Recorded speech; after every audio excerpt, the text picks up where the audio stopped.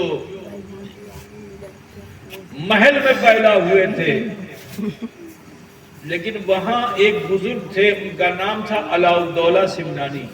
کیا نام تھا؟ جی. تصوف جسے کہتے ہیں، اس میں تصوف میں 2 راستے ہیں. ایک ہے طریقہ وحدت الوجود کا، اور دوسرا طریقہ ہے وحدت الشہود کا. جو 4 سلسلے ہیں، 4 سلسلوں میں سے 3 سلسلہ وہ ہے کہ جو وحدت الوجود کا قائل ہے. سلسلہ قادریہ، سلسلہ چشتیہ اور سلسلہ سہروردیہ. ان کے وہاں سلسلہ اس میں کیا ہے؟ فلسفہ وحدت الوجود پر. ابھی جو مولانا نے اشعار پڑھے نا آغا حضرت اشرفی میں آ کے، یہ فلسفہ وحدت الوجود کے اشعار تھے، جسے سمجھنا آپ لوگوں کے بس کی بات نہیں ہے. خدا پوچھ گیا نا. ایک ہوتا ہے فلسفہ وحدت الشہود. حضرت علاء الدولہ سمنانی وہ تھے کہ جو فلسفہ وحدت الشہود پر. ایک نام اور آپ نے بہت دیکھا ہوگا سیریل وغیرہ، اس میں موبائل میں اور ٹی وی میں، اس میں ترکی کا دکھلاتے ہیں سب پورا، ہے نا. اس کے اندر ایک بزرگ کا نام آتا ہے حضرت محی الدین ابن عربی. کیا نام آتا ہے؟ حضرت محی الدین ابن عربی. یہ پورا ہندوستان جانتا ہے، پاکستان جانتا ہے، سب جان گئے. جب سے وہ سیریل آیا سب نے اس کو دیکھا تو سب اس کے اندر جو بزرگوں کا طریقہ، ذکر اذکار، یہ وہ جو تھے وہ فلسفہ وحدت الشہود پر تھے. عزیزان گرامی خیال فرمائیے. حضرت علاء الدولہ سمنانی کی صحبت میں بچپن سے آپ رہتے، معرفت کی تعلیم حاصل کرتے، مدرسے میں پڑھتے. 7 سال میں آپ حافظ قرآن صرف نہیں ہوئے، بلکہ قرأت سبا میں، ٹھیک ہے، آپ نے قرآن کو 7 طریقے سے پڑھنا سیکھ لیا تھا، خدا بجھ گیا نا. اور پھر 14 سال کی عمر تک آپ بڑے علامہ فہامہ کئی کتابوں کے مصنف بھی ہو گئے. بابا کا انتقال ہو گیا. اب جب والد صاحب کا انتقال ہو گیا تو لوگوں نے آپ کو تخت پہ بٹھا دیا، لیکن آپ کا من تو ادھر لگتا تھا. جو ایک مرتبہ جام وحدت پی لیتا ہے نا تو پھر اسے پھر کسی اور شربت اور شراب پسند نہیں آتی ہے، پھر وہی وہ جام وحدت کی تمنا کرتا ہے، آرزو کرتا ہے. لیکن 10 سال تک آپ نے حکومت کی عدل و انصاف کے ساتھ. اسی زمانے میں آپ کو بتاؤں کہ تاتاری ایک قوم جو چائنا کے قریب سے نکل کر کے اور عراق میں گئے تھے وہ لوگ، اور انہوں نے مسلمانوں کا قتل عام کرنا شروع کیا تھا. تو حضرت اشرف جہانگیر سمنانی کا دارالحکومت جو تھا سمنان، اور پھر ادھر ایک ندی بڑی ہے، اسی ندی وہ ندی پارٹ کرتی ہے، ٹھیک ہے. تو یہ جو تاتاری گئے اس ندی کے اس پار تھے تو حضرت مخدوم اشرف جہانگیر سمنانی نے فوج کشی کی، اور ایسی فوج کشی کی کہ اس کی ہیبت ان تاتاریوں کو ہوئی. تو پھر اس طرف انہوں نے رخ نہیں کیا، وہ عراق کی طرف چلے گئے. جا رہے تھے ایران کی طرف، مڑ گئے عراق کی طرف چلے گئے. خدا بوجھ گئے نا. وہ اشرف جہانگیر سمنانی ہیں، 10 سال حکومت کیا. اور میں تمہیں ان کا ایک عدل و انصاف بھی بتا دوں مخدوم اشرف کا. سنیں گے بھائی آپ لوگ؟ بڑھ جائیں گے، بولو. ایک مرتبہ مخدوم اشرف جہانگیر سمنانی کے وزراء نے کہا کہ حضرت حکومت کے کام سے بہت تھک چکے ہیں تو تھوڑا شکار کے لیے جنگل چلنا چاہیے. مخدوم صاحب نے کہا چلو ٹھیک ہے، تم لوگ شکار کرنا، میں تھوڑا مراقبہ محاسبہ بھی کر لوں گا. اب وہاں جنگل میں آپ تشریف لے گئے، آپ کا خیمہ لگا، آپ ذکر و فکر میں مصروف تھے. آپ کے کچھ سپاہی وہ جنگل میں گھوم رہے تھے کہ ایک بڑھیا دہی لے کے جا رہی تھی، دہی. ان سپاہیوں نے اس کو بلایا، کہا ادھر آؤ، اور اس سے چھین کر کے دہی کو کھا لیا. اب جب دہی کو کھا لیا چھین کر کے تو وہ بڑھیا اشرف جہانگیر سمنانی کی بارگاہ میں فریاد لے کے آئی کہ حضور امی غریب ہمار دوہی آپ کے سپاہیوں نے کھا لیا. تو مخدوم صاحب نے پوچھا کہ کیا تم اسے پہچانتی ہو اور شہادت شرعیہ دے سکتی ہو؟ تو کہا شہادت شرعیہ تو میں نہیں دے سکتی، ہاں لیکن اللہ کو میں گواہ بنا کے بولتی ہوں. اللہ شاہد ہے، اس نے دیکھا ہے، اس کے علاوہ میرے پاس کوئی شاہد نہیں ہے. تو حضرت نے فرمایا کیا تم پہچان لو گی؟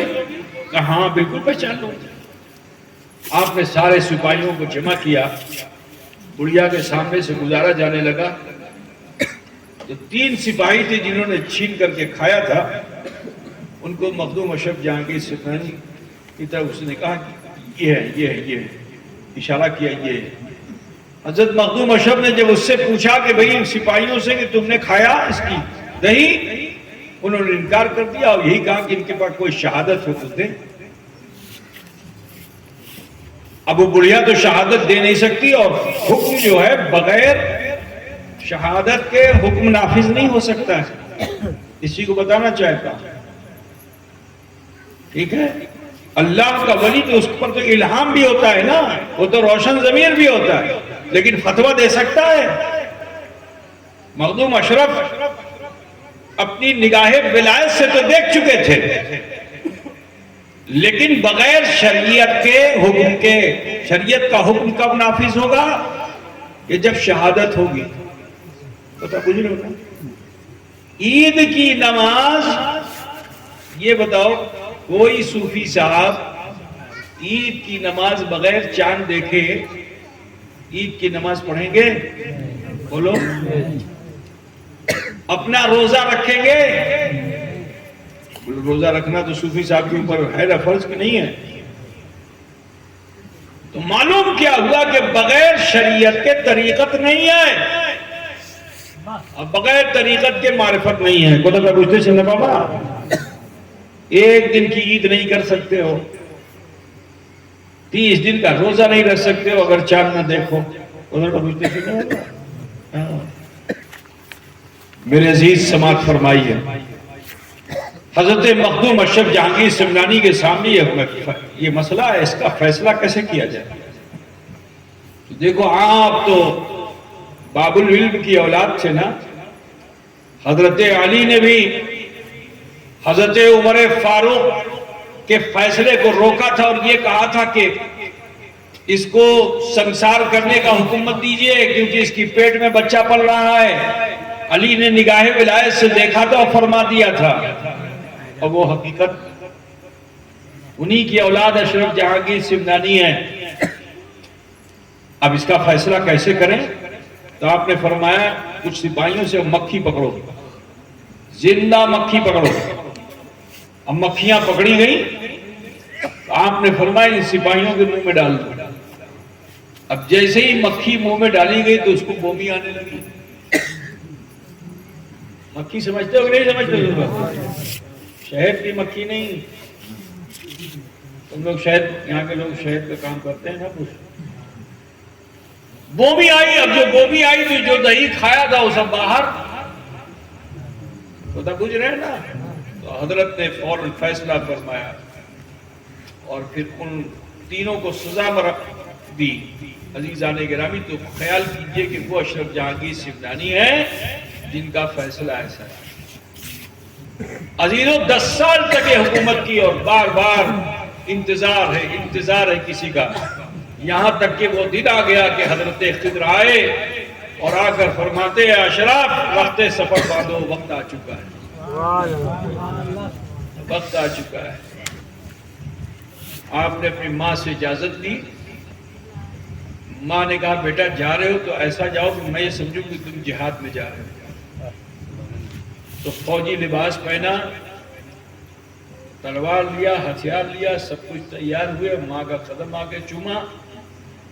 ماں نے سر پہ ہاتھ رکھا، پیشانی کو بوسہ دیا اور پھر فی امان اللہ کہہ کر کے بیٹے کو رخصت کر دیا.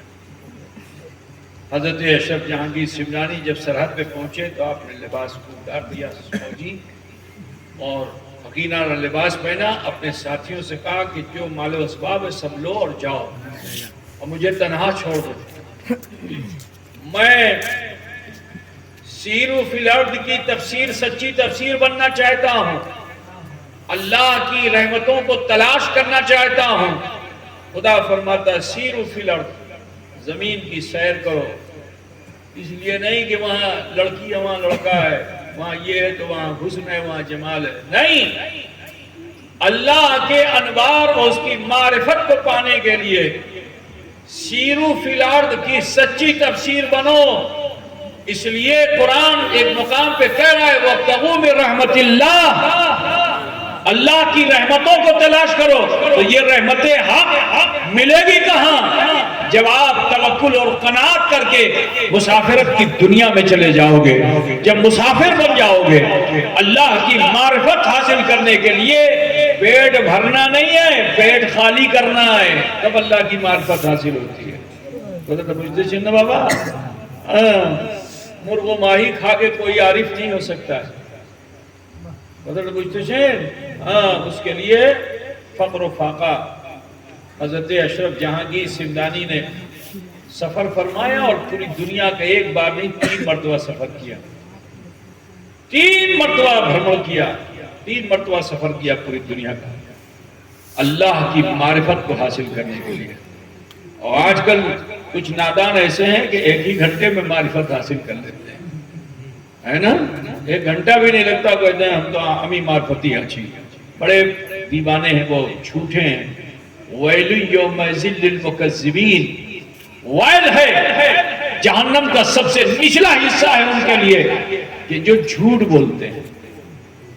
خدا کا پوچھتے چلنا ہوگا، جھوٹوں کے لیے جہنم کا سب سے نچلا حصہ ہے.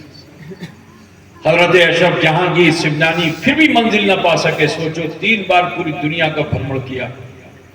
حتیٰ کہ پھر بھارت ورش میں ہندوستان میں تشریف لائے. تو میں بتانا چاہتا ہوں اس مقام پہ پہنچے جہاں بابا رتن ہندی، وہ جگہ ہے بھٹنڈا، پنجاب اور ہریانہ اور راجستھان کے بارڈر پہ جگہ کیا ہے؟ بھٹنڈا. وہاں حضرت بابا رتن ہندی ہیں. آپ جب پہنچے تو دیکھا کہ کچھ اسلامی صورت والے مسلمان وہ موجود ہیں. تو آپ کو خوشی ہوئی کہ یہاں کم سے کم مسلمان تو مل گئے. ہر طرف دیکھو تو تلک دھاری، جنیو دھاری ہے نا، نہ جانے کیا کیا بھاری ہے نا. اب اس دیش میں سوچئے کچھ مسلمان جو ملے تو مخدوم اشرف کو بڑی خوشی ہوئی. آپ قریب گئے، السلام علیکم السلام، کہا آپ لوگ کون ہیں؟ تو انہوں نے فخر سے کہا الحمدللہ ہم لوگ مسلمان ہیں، تابعی ہیں. تو مخدوم اشرف کو بڑی حیرت ہوئی کہ اس زمانے میں تابعی ہے، تو تابعیوں کا زمانہ نہیں ہے. تو آپ نے پوچھا تابعی کیسے ہو؟ کہا اس لیے کیونکہ ہم ایمان کی حالت سے روزانہ صحابی کی زیارت کرتے ہیں.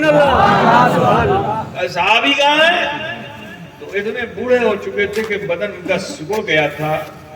ان کو روئی کے گالے میں لپیٹ کر کے رکھے تھے، وہ خالی سانس آتی جاتی تھی بس. ایک بڑا سا بانس کا چھیکا بنا دیا تھا اور اسی میں ان کو لٹا کر کے ٹانگ دیا جاتا تھا. کہاں ہے؟ یہ اتارو. اب جو اتارے گئے تو حضرت مخدوم اشرف جہانگیر سمنانی نے جیسے ہی دیکھا فرماتے ہیں السلام علیکہ یا بابا رتن. تو وہ کہ جو کسی کی نہیں سنتے تھے، ولی را ولی میں شناست، ولی ولی کو پہچانتا ہے. جیسے ہی سلام کیا اب تک تو سنائی نہیں دیتا تھا. 700 سال کی عمر تھی لیکن اسی آواز کے جو انتظار میں تھے. جیسے ہی یہ آواز ان کے کانوں سے ٹکرائی، چہرے کو گھمایا، اشرف پہ نظر ڈالی، فرمایا وعلیکہ السلام یا سیدی.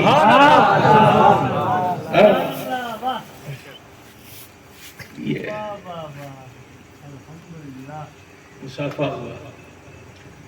کہا آپ آل نبی ہیں، میں نے آپ کے نانا کے ہاتھوں پہ اسلام قبول کیا ہے. اب میرے مرنے کا سمے آ گیا ہے. اب میں یہ چاہتا ہوں کہ جب میں محشر میں پہنچوں تو ایک نہیں 2 گواہ پیش کروں رب کی بارگاہ میں.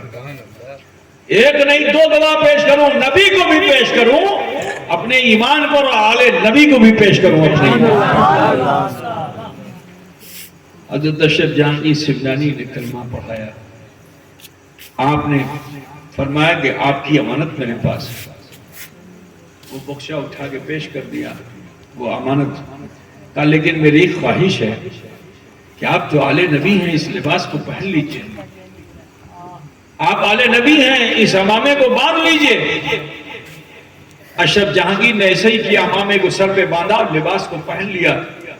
اب جو پہنا تو یاد نبی کا غلبہ ایسا ہوا کہ آپ نے جو دیکھا تو یوں کہہ لو کہ مخدوم اشرف کے چہرے میں جلوہ مصطفیٰ انہیں نظر آ گیا اور پھر ہاتھوں پہ ہاتھ رکھا، کلمہ پڑھا اور وصال فرما گئے.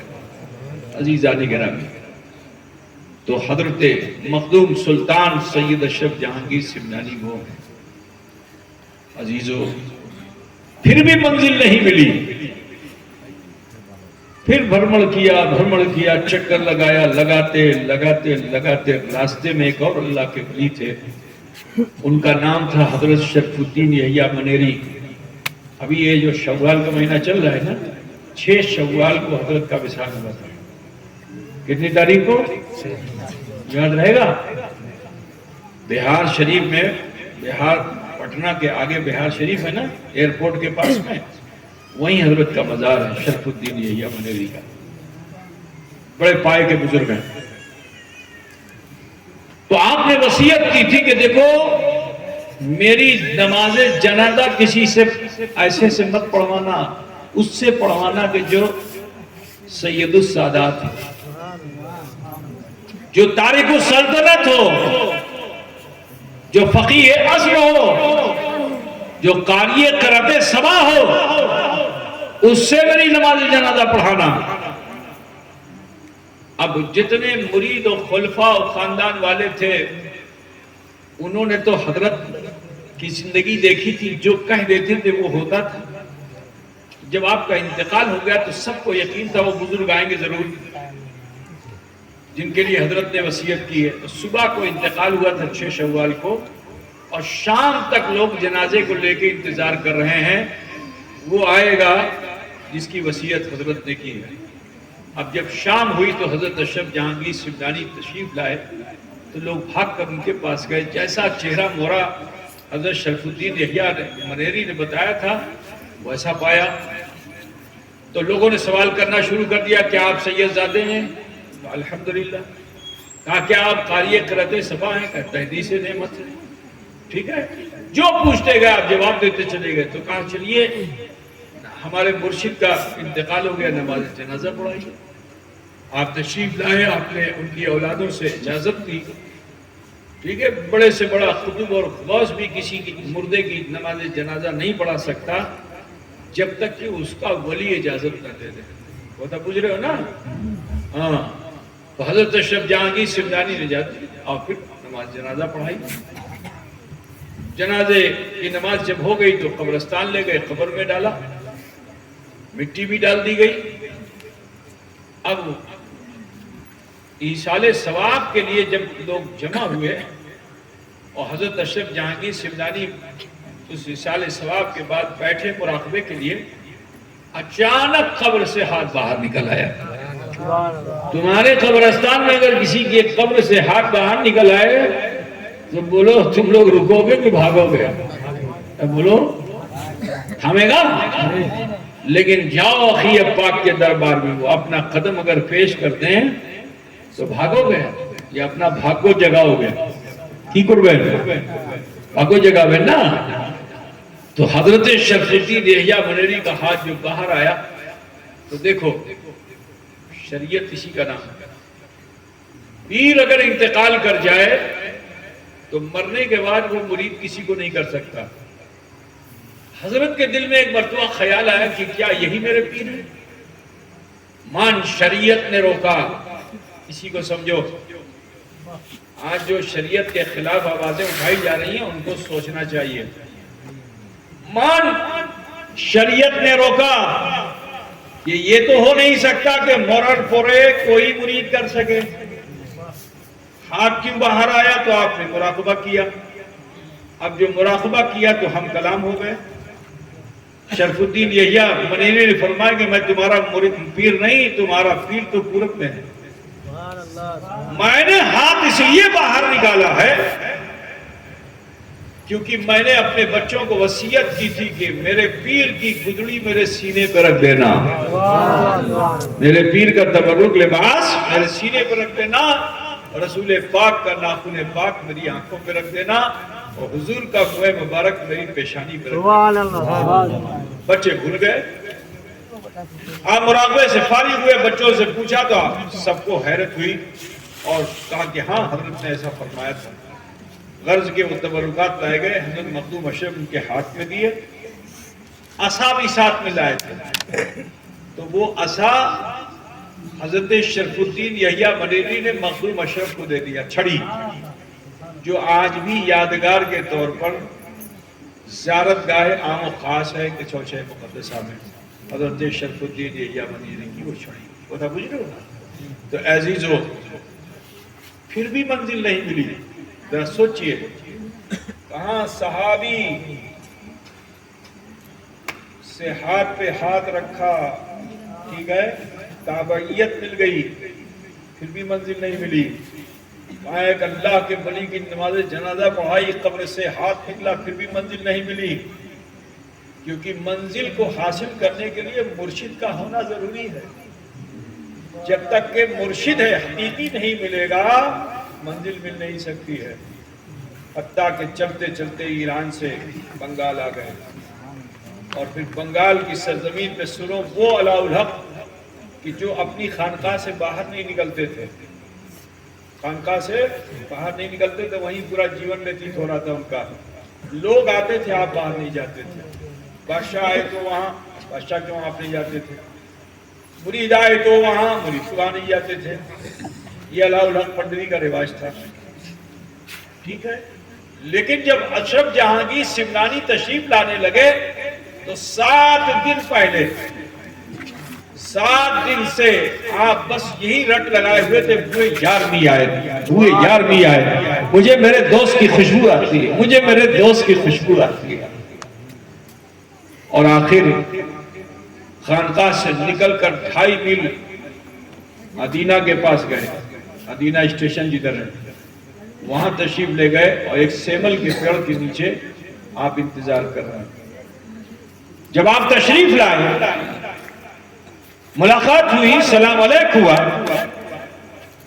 فرمایا کہ اے فرزند اشرف، تمہارا آنا مبارک، میں نے آپ کے لیے پالکی کا انتظام کیا ہے، اس میں بیٹھ کے چلیے۔ آج اس زمانے میں مرید خوش ہوتا ہے جب پیر صاحب اس کے لیے کچھ دیکھ لیں، اس کو کچھ اچھے سے بول دے، اس سے کچھ اس کے لیے کھانا پھر کھلا دیں، پانی پلا دیں تو بڑا خوش رہا پیر صاحب، بڑا پھالو۔ حضرت علاء الحق نے کیا کہا کہ یہ پالکی میں تمہارے لیے اس پہ بیٹھو۔ تو اشرف جہانگیر کو تو خوش ہونا چاہیے تھا، لیکن سنو، مرشد ٹیسٹ لیتا ہے، کبھی ڈانٹ کے ٹیسٹ لیتا ہے، کبھی مسکرا کے ٹیسٹ لیتا ہے، کبھی کھلا کے ٹیسٹ لیتا ہے، کبھی سلا کے ٹیسٹ لیتا ہے۔ اگر اس ٹیسٹ میں تم کامیاب ہو گئے تم کامیاب۔ پیر صاحب کو ایسے ہی مت سمجھنا، بات سمجھ رہے ہو نا، وہ تمہارا امتحان لیتا رہتا ہے۔ برادران اسلام، خیال فرمائیے، حضرت اشرف جہانگیر سمنانی کی عاجزی اور انکساری دیکھیے۔ آپ نے عرض کیا، حضور یہ تو آپ کا حکم ہے سر آنکھوں پہ، لیکن میں بھی ایک تمنا لے کے آیا ہوں، اگر کہیے تو عرض کر دوں۔ ہاں بتاؤ کیا کہنا چاہتے ہو؟ کہا میری چاہت یہ ہے کہ آپ اس پالکی پہ بیٹھے اور میں کاندھا دوں۔ سبحان اللہ۔ یہ نفس کا معاملہ۔ علاء الحق بیٹھ گئے، مخدوم اشرف نے کاندھا دیا، سفر ہوا، خانقاہ آئی، جیسے ہی دروازے پہ پہنچے آپ رک گئے، پالکی اندر چلی گئی۔ ایک بات بتاؤ، جو 7 دن سے کسی کا انتظار کر رہا ہو اور جب مل جائے تو اس کو چھوڑے گا؟ 3 دن پوچھا ہی نہیں، خانقاہ میں پالکی چلی گئی، 3 دن پوچھا ہی نہیں علاء الحق پنڈوی نے اشرف کہاں ہے؟ 3 دن کے بعد فرماتے ہیں کوتھا ہے اشرف؟ اس نے کہا حضور وہ تو خانقاہ میں آئے نہیں، دروازے پہ ہیں۔ تو آپ روتے ہوئے دروازے پہ گئے اور فرماتے ہیں اے اشرف، تیرا مقام قدموں میں نہیں ہے، چوکھٹ پہ نہیں ہے، تیرا مقام تو میرے سینے میں ہے۔ اے عزیزو، سینے سے لگایا، راز و نیاز جو کچھ تھا عطا فرما دیا۔ وہ سلسلہ اشرفیہ کے بانی بنے، اور اس سلسلے میں ایسے ایسے علامہ فہامہ اور صاحب کرامت بزرگ گزرے کہ اگر میں ان کے واقعے کو بیان کروں تو کئی مہینے گزر جائیں گے۔ بس تمہیں بتانا چاہتا ہوں کہ سلسلہ اشرفیہ میں ایک بزرگ ہیں، ان کا نام ہے حضرت شاہ فتح اللہ رحمۃ اللہ علیہ، زندہ پیر کے نام سے۔ شجرہ شریف جن کے پاس ہوگا تو اس نام کو دیکھیں گے۔ یہ بزرگ ایسے ہیں کہ ان کا انتقال ہو گیا بدھ کے دن۔ اب ہمارے وہاں بازار میں جو سب رہتے ہیں بنیے کافر لوگ، تو سبھی کھڑے ہوئے ہیں، عورت مرد سب کھڑے ہوئے ہیں، جنازہ جا رہا ہے۔ ایک عورت جو حاملہ تھی، اس نے دھیرے سے کہا میاں بڑا نام آپ کا سنتے تھے، اور مرے تو کون سے دن مرے؟ اتنا کہنا تھا کہ حضرت جنازے میں اٹھ کے بیٹھ گئے۔ سبحان اللہ۔ اور فرماتے ہیں غیبانی بتا وہ کون سا دن اچھا ہوتا ہے؟ تو خوف سے اس کا حمل ضائع ہو گیا۔ اب وہ بولتی ہے کہ آپ کے وہاں تو جمعہ جمعرات اچھا ہوتا ہے۔ آپ نے فرمایا اچھا جنازہ میرا واپس لے چلو، اور میرا انتقال جمعے کے دن ہوگا، جمعے کے دن میرا انتقال ہوگا، خاندان میں جو لوگ بچے ان کو بھی بلا لو۔ حتیٰ کہ پھر جمعے کو آپ کا انتقال ہوا، اور آپ کی قبر انور جو ہے وہ کچوشے شریف جو لوگ گئے ہوں دیکھا ہوگا، ایک جگہ ہے چلہ خانہ جہاں لوگ دیکھتے ہوں گے کہ بھوت شیطان سب جگتے ہیں۔ اسی کے بغل میں ایک چھوٹی سی قبر ہے. پہلے وہاں مسجد کا راستہ تھا, وہی حضرت کا چلہ خانہ تھا. تو حضرت نے وصیت کی تھی کہ میری قبر یہیں بنائی جائے. اب وہ معاملہ ڈسپیوٹ یہ ہوا کہ مسجد کا راستہ ہے اور راستے میں قبر کیسے بنے گی. اب ہو گیا معاملہ, قبر کھد گئی, سب کچھ ہو چکا, نماز جنازہ پڑھایا جا چکا, لیکن دفن ہونے میں اختلاف. ہوبے نہ کنو ہوبے سمجھ رہے نا. آخر کار جب دیکھا کہ معاملہ لڑائی جھگڑے پہ چلا جائے گا تو آپ پھر جنازے سے اٹھے اور قبر میں جا کے لیٹ گئے اور فرماتے ہیں لوگوں آؤ مجھے مٹی دو. یہ وہ خاندان ہے.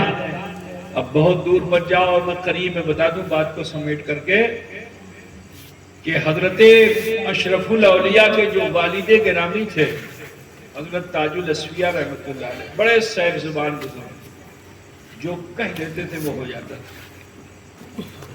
جن علاقوں میں ادھر بہار میں تشریف لائے آپ, آج بھی ان کے واقعات بہت مشہور ہیں. بھاگلپور میں, سہرسہ میں, ان سب علاقوں میں.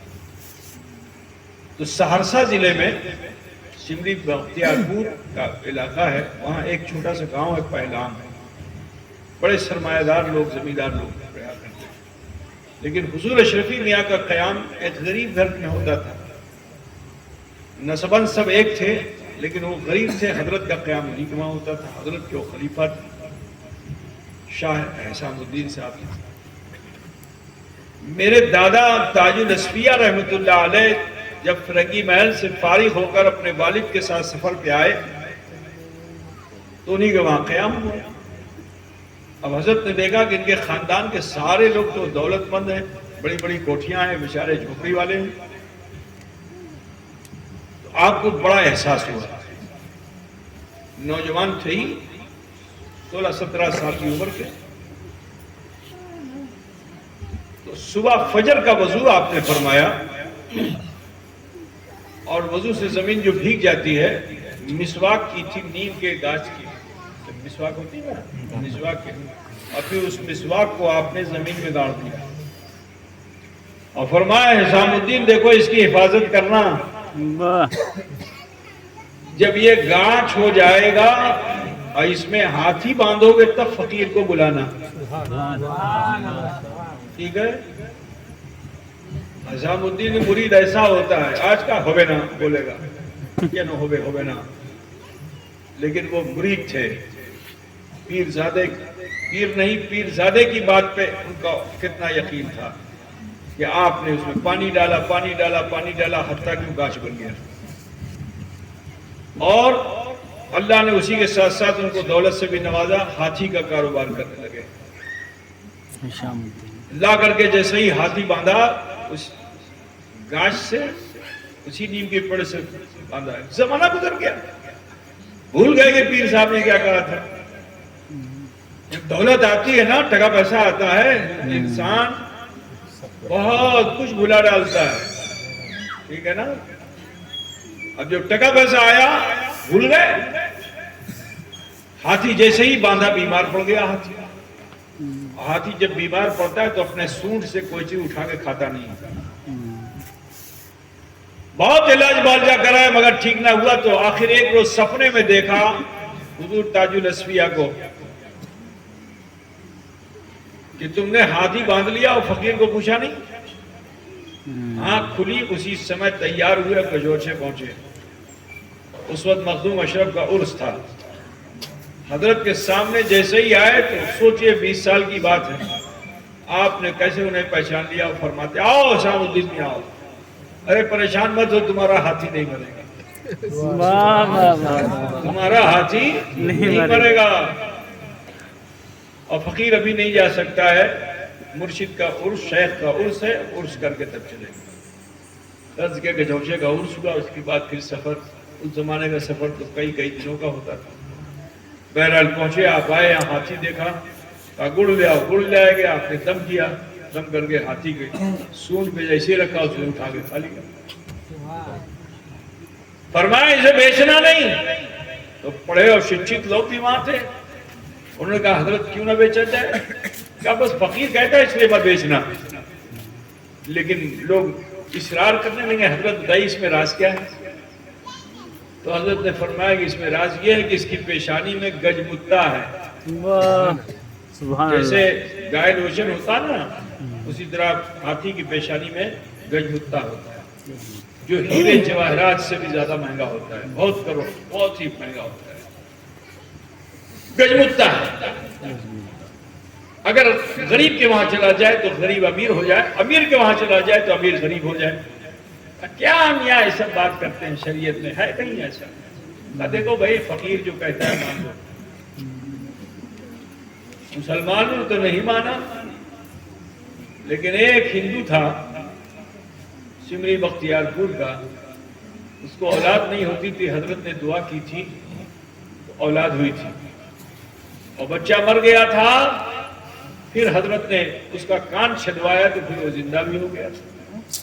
اس کا نام حضرت نے ہنومان پرساد جہنمی رکھا تھا. تو اب جس کو بچہ پیدا ہو، بچہ مر جائے پھر زندہ ہو جائے، تو بولو اس کا یقین کتنا پختہ ہوگا. تو وہ بنیا آیا، آنے کے بعد کہا کہ شیخ جی ہاتھی بیچے گا. تم کیا لوگے بنیے، ہاتھی کی کیا ضرورت ہے؟ کہا نہیں نہیں، ہمارے گجراج ہیں، مہاراج ہیں، ہم اس کو خریدیں گے. کتنے میں بیچو گے؟ تو انہوں نے کہہ دیا 1 لاکھ کا بیچیں گے. ایسے ہی 50,000 وہ لے کے آئے تو اس نے اسی سمے دے دیا. کہا 50,000 سمری بختیار کو، ہاتھی ہمارے ساتھ. اب زبان دے دی تھی، دے دیا ہاتھی.